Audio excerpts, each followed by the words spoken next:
अभी हमारे बीच में हमारे एक साथी ने बात रखी 2 वोट के अधिकार की, कि 2 वोट का अधिकार मिलना चाहिए। तो मैं बताना चाहूंगा कि कहीं ना कहीं हम लोगों के अंदर जो चुनाव के अंदर एक नियत, एक सोच होती है, वो आज तक विकसित नहीं हो पाई।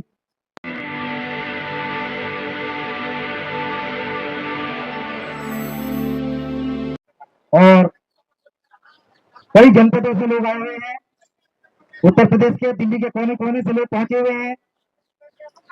यहाँ पर सहारनपुर से मेरे साथी पीयूष गौतम जी हैं, जिलाध्यक्ष आभास महासंघ, और बदायूं से जिलाध्यक्ष चंद्रहास जी हैं, और मंच पर उपस्थित बहुत ही सम्मानित इंजीनियर राजवीर सिंह जी, और राष्ट्रीय कोषाध्यक्ष आभास महासंघ विजेंद्र भाई, और राष्ट्रीय महासचिव संगठन आभास महासंघ मनोज सोनकर जी, और राष्ट्रीय सचिव ब्लू वाहिनी नारी मुक्ति आंदोलन की प्रणेता रेखा दुग्गल जी, और तमाम साथी यहाँ पर आए हुए हैं। सभी का मैं धन्यवाद, स्वागत करूंगा। आज जंतर मंतर पर जो आप लोगों को यहाँ पर एकत्रित किया गया है, वो क्यों किया गया है, ये सबसे पहले जानने की आवश्यकता है। जंतर मंतर दिल्ली में क्योंकि पहले से तो डेट तय नहीं थी, और तय इसलिए नहीं थी कि चूंकि चुनाव का माहौल था, समय था, और चुनाव के समय में आचार संहिता लागू थी। साथियों, ये अभी 2 फरवरी की बात है, अयोध्या उत्तर प्रदेश के अंदर, जहां पर श्री राम विराजमान है, उसी अयोध्या की घटना है। उसी अयोध्या के अंदर एक 22 वर्षीय लड़की, अयोध्या कोतवाली में सहनाबाद गांव पड़ता है, एक सहनाबाद गांव, वहां पे बहुजन समाज की बेटी के साथ इतनी दरिंदगी, इतनी हैवानियत की गई कि सुन करके दिल कांपता है, रूह कांप जाती है। जिस तरह से उन लोगों ने हमारी बिटिया का दुराचार किया, अन्याय अत्याचार किया है। साथियों, आपको बहुत तमाम तरह के आंदोलनों को परिचय होने का समय मिला होगा, जिस समय देश के अंदर 2013-14 में 15 में एक निर्भया कांड हुआ था, तो ऐसा लगा था पूरे देश को कि केवल पहली और अंतिम लड़की के साथ ऐसा हुआ है।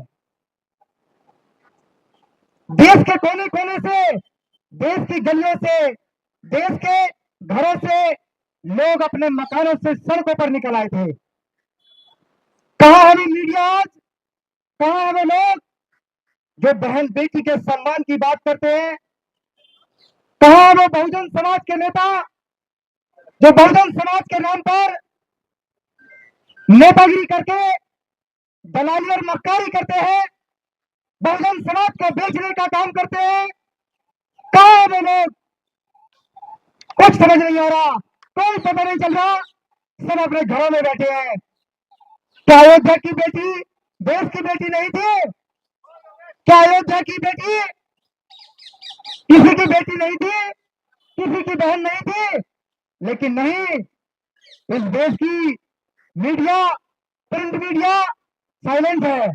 और मजे की बात तो यह है, अफसोस करता हूं मैं तो वहां अयोध्या की पुलिस पर कि 72-80 घंटे तक वहां की पुलिस ने कोई कार्रवाई नहीं की। कार्रवाई न करने का कारण ऐसा नहीं कि पता नहीं था, सारा पता हो गया था, लेकिन इंतजार में थी कि सरकार और सरकार के बैठे लोग हमें क्या डायरेक्शन देंगे।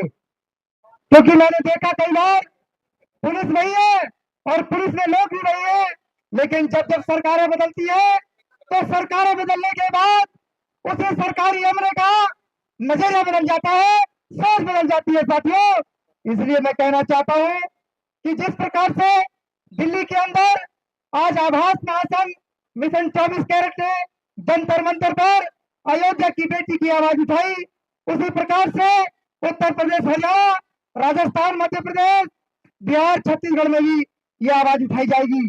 इस आवाज को पूरे देश में बुलंद करने की आवश्यकता है। कोई एक बेटी नहीं है, सैकड़ों हजारों बेटियां हैं। अभी बिजनौर की घटना बता दूं मैं, 2-3 महीने पहले की घटना है। बिजनौर में भी एक बहुजन समाज की बेटी को इस कदर रेप करके डाला गया गन्ने के खेत में कि 3 दिन तक वो जंगल में बढ़ रही, कर्राती रही, उसके प्राइवेट पार्ट्स में कीड़े पड़ गए थे।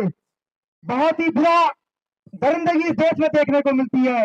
इससे पता चलता है कि देश के अंदर आज भी लोगों की मानसिकता, यहाँ महिलाओं के प्रति कैसी सोच है, बहुत ही घटिया सोच है।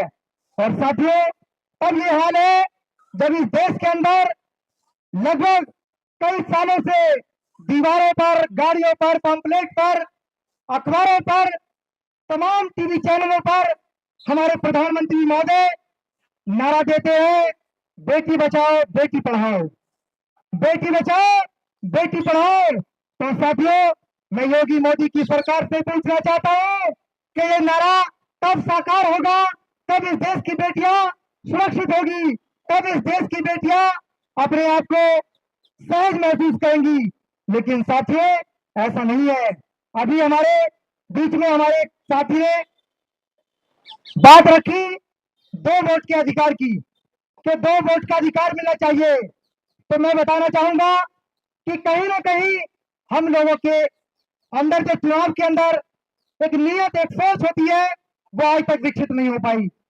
क्योंकि 2 वोट का अधिकार 1932 में इसलिए बाबा साहब ने हमें दिला के दिया था कि ताकि इस देश के बहुजन समाज के लोग, इस देश के वंचित समाज के लोग, इस देश के अंदर अपने आप को मान सम्मान, स्वाभिमान और न्यायपूर्ण जीवन जी सके। लेकिन साथियों, वही 1932 24 सितंबर में पूरे पैक्ट के माध्यम से उसको समाप्त कर दिया था।